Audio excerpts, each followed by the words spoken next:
ញ្ញាទីមេឃស្រឡាំង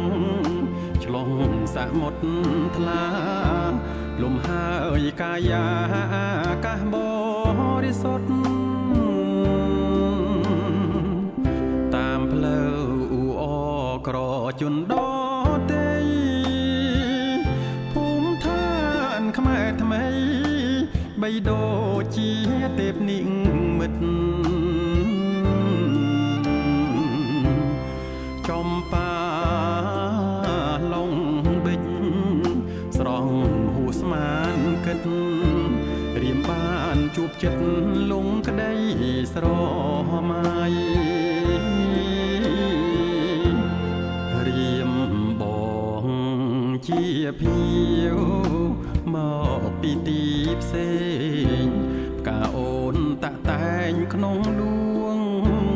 ចិត្តថ្មីភាំងសល្អគុណអសពជើងដៃចរិយាស្រស់ស្រីសូភាពរៀបសាលងបិចឆ្នេរឆ្ងាយមិនណាយសំភ័សសូមអូនសណ្ដោងបើមិនទាន់មានអ្នកណាសូមញាតប្រុសស្រីជួយធ្វើចៅមហាដល់ក្តីប្រាថ្នាចំបាឡងបិច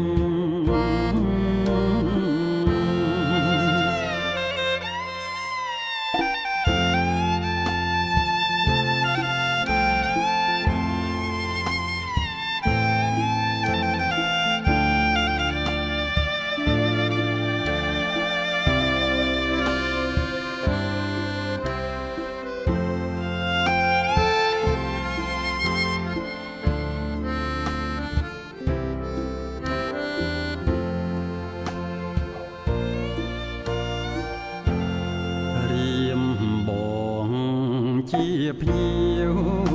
មកពីទីផ្សេងកាអូនតាក់តែងក្នុងដួងចិត្តថ្មីភាំងសល្អគុណអសពជើងដៃចរិយាស្រស់ស្រីសូភាពរៀបសា